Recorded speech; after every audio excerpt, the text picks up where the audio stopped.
Okay, let's unpack this. You might have seen the headlines, maybe even that pretty jarring video that was going around.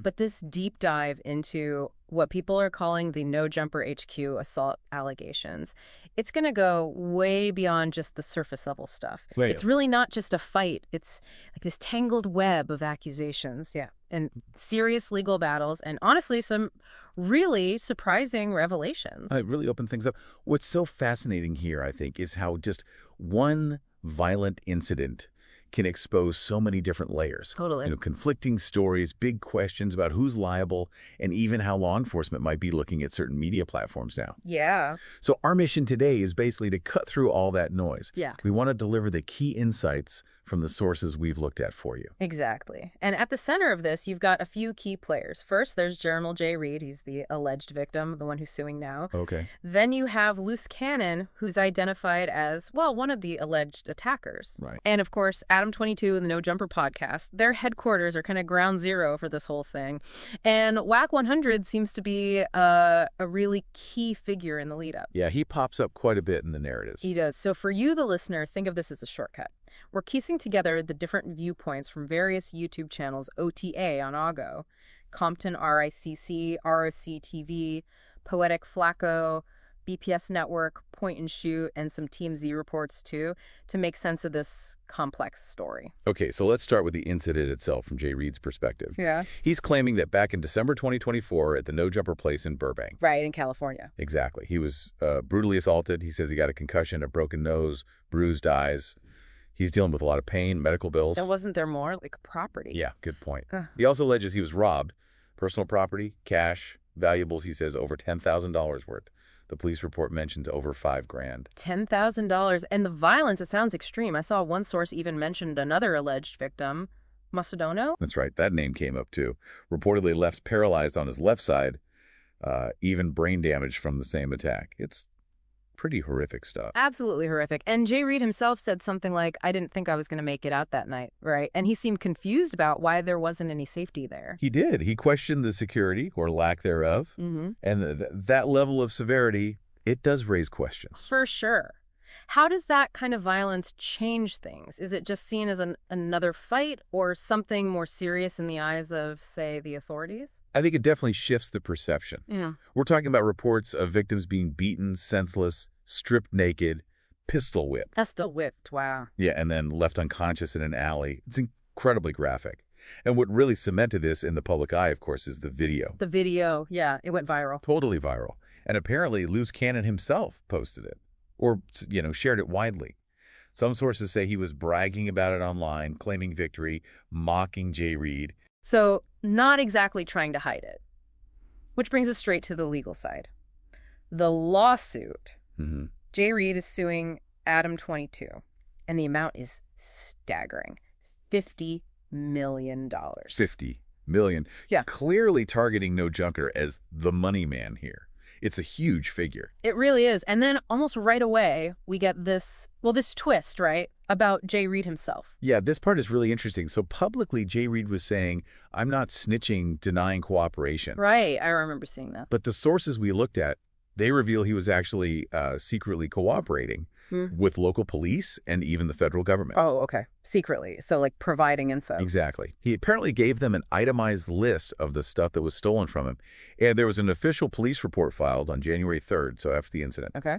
And the charges listed included attempted murder, which, as one source pointed out, seemed kind of surprising compared to how things were initially portrayed. Attempted murder. That's serious. But wait, how does this secret cooperation square with the lawsuit?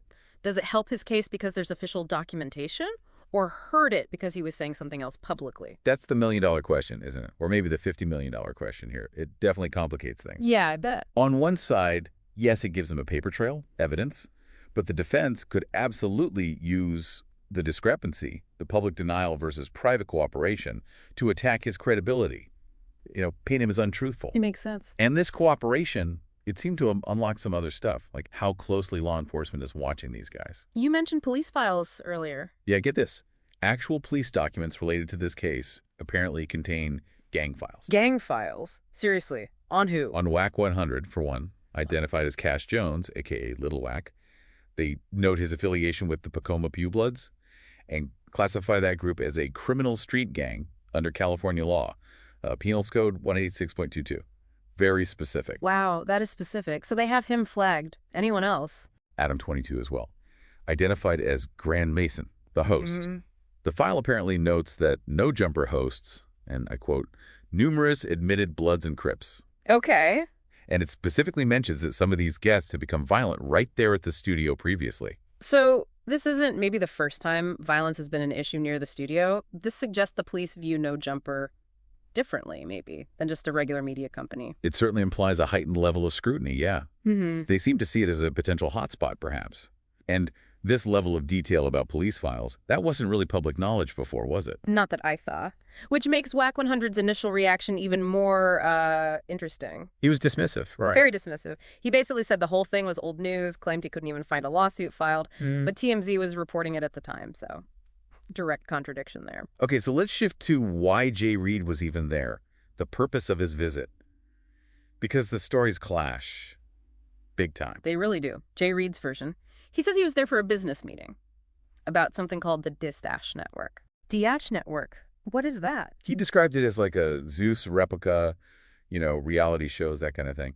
And the meeting was supposedly to discuss giving WAC 100 equity in this company. Okay, a business deal. That's his claim. He also says Loose Cannon texted him multiple times telling him to come over, even after the CEO of Diash, this person named Maisie, had supposedly canceled the meeting. So Jay Reed says he was specifically invited repeatedly, even after it was canceled. What does WAC 100 say? Complete opposite. WAC 100 denies any planned meeting, any interview. He says Maisie canceled, so the meeting was off, period. He basically called Jay Reed a nobody in relation to the deal. And WAC also claimed Loose Cannon was just there dropping off a Christmas gift. A Christmas gift in the middle of this. That was his claim. And he added that he and Jay Reed knew each other, were friends from jail, suggesting the whole fight was just personal between them, had nothing to do with business or No Jumper. Friends from jail. So totally different contexts. One says business lore, the other says personal beef between old acquaintances. Exactly. Yeah. Wildly different narratives. So if we try to figure out the spark, what actually caused the violence to erupt that night? Jay Reed's version is. Jay Reed claims the conversation just turned bad suddenly. Out of nowhere, he says. Just like that. Apparently. Yeah. He says they were discussing the Dash Network's metrics, subscriber numbers, stuff like that. Yeah.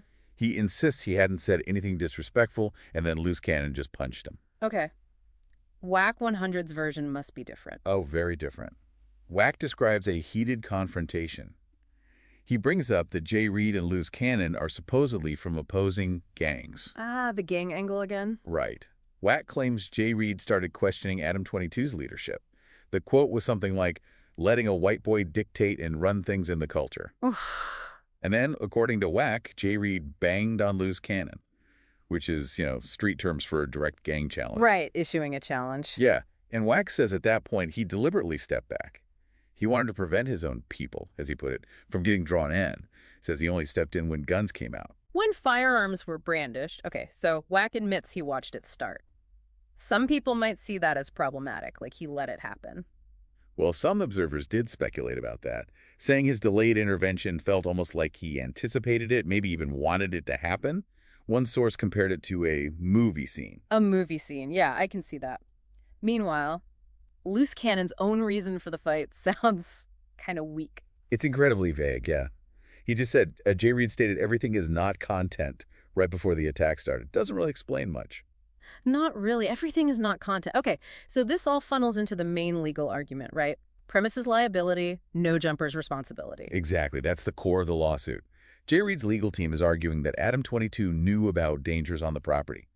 They point to prior complaints, police activity, basically saying he knew it could be unsafe, but was negligent. Negligent in what way? Negligently failed to take reasonable care of monitoring and supervising the premises. That's the legal language. Yeah. It ties into California law, where property owners have a duty to keep legal invitees safe, or at least warn them about known dangers. And the argument is that No Jumper was a known danger because of the whole gang hub reputation. That seems to be the angle, yes.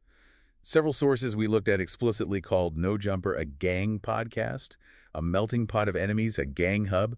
described it as extremely dangerous. And they cited other incidents. They did, like Snoopy Badass pulling a knife on Brick Baby over a schedule mix-up, and Adam22 himself apparently acknowledged potential OB encounters, rival gang conflicts happening there before. So if Adam knew about past violence and the kind of guests he was having, it makes it harder for the defense to claim they had no idea something like this could happen, doesn't it? That's precisely the plaintiff's argument, yeah. Now, the defense sees it differently, of course. Right. What are Adam22 and WAC100 saying? Adam22's public statements are basically, this had nothing to do with us. Yeah. He stressed it happened outside the building, not inside. Okay, the location matters. He claims nobody who works at No Jumper had anything to do with this, and that his lawyers think there's no real case. Initially, his rep just said no comment because they hadn't officially received the complaint yet. And WAC100 backs this up. WAC doubles down, argues the building was closed for business anyway. Adam wasn't even there. And crucially, he says Loose Cannon is not an employee. Ah, the employee distinction. Right. He compared it to, say, a fight happening in a Walmart parking lot after hours or outside a closed designer store. His point is, property owners aren't usually liable for stuff that happens off hours involving non-employees. Okay, so it's a battle over location, time, employment status, and knowledge of risk. Makes sense. This whole mess also seems to be putting everyone's credibility under a microscope. Absolutely. Starting with Jay Reed, that whole snitching denial versus the reality of cooperating with police and feds, that's a big credibility hit for some. Yeah. And wasn't there something else, something more personal? There was. One commentator, specifically, withdrew their support for Jay Reed entirely after finding out he was on an offender registry. Megan's Law. Oh, wow. Yeah, this commentator basically branded him a perpetrator of women and children and an enemy because of that. So that adds another really difficult layer to his public image. Definitely complicates the narrative. What about Loose Cannon? His persona seems pretty out there. Out there is one way to put it. He's online, bragging about the assault, taunting Jay Reed, calling himself a gangland enforcer. Not exactly laying low. Not at all. Observers in the sources called him things like stupid, short-tempered, a liability. There was even speculation about his relationship with WAC100. One source called him a zesty bodyguard, suggesting a strange closeness, like conjoined twins. Huh. Interesting dynamic. And his background's interesting, too. Apparently, he's considered nepotism, Crip-like honorary status through his father, but grew up kind of privileged outside L.A. Yeah. And that nickname, Loose Cannon, it's apparently a direct reference to the wrestler Brian Pillman, known for being unpredictable. Figures. It fits the description, based on all this. And WAC100, his credibility seems shaky, too, with the shifting stories. Yeah, the alliances seem fluid. Remember how Jay Reed said the meeting was about Dosh Network equity for WAC? Right. Well, initially, WAC was publicly promoting all these business ventures with Loose Cannon, Dosh Network, some medical facility, tiny homes project, even a bank they're supposedly launching in 2025. A bank. Wow. So they were deep in business together. Seemed like it. But then, after the assault, WAC suddenly distanced himself hard, started claiming Loose Cannon was not his people. Quite a switch, especially since Loose Cannon apparently criticized WAC in the past. Exactly. One source mentioned Loose Cannon had previously called WAC a rat lover. So, it raises questions about loyalty there. Could Loose Cannon potentially flip on WAC if things get serious legally? That's a possibility people are wondering about. Again, lots of twists and turns. And underpinning all of this is that detail we learned earlier. The police scrutiny. Yeah. Those detailed police documents, the gang files on both Adam22 and WAC100. That confirms law enforcement has been watching No Jumper much more closely than maybe anyone realized. That wasn't just background noise. It's a significant factor now. So if we try to tie this all together, connect it to the bigger picture, what this deep dive really shows us, I think, is how one event, one fight that seemed maybe isolated at first can just completely unravel. It spirals into these complex legal fights, it tests loyalties, and it really shines a harsh light on this weird intersection of online content, street culture, and the police. The layers here are, well, they're pretty remarkable when you lay them all out. They really are. So what does this all mean for you listening to this? We've walked through the conflicting stories about what led up to the assault. We've seen the massive $50 million lawsuit hanging over everything, and that unexpected twist of Jay Reed cooperating with authorities. Yeah, the secret cooperation. Right. All while No Jumper is fighting back against these premises liability claims. This story, it's clearly not just about a fight. It's a really stark example, isn't it, of how blurry the lines can get between creating digital content and the very real, sometimes very dangerous consequences in the physical world. It absolutely is. And maybe this raises a final important question for you to think about. We're in this era, right? Where online platforms host content that often pushes boundaries, flirts with legality, maybe even public safety.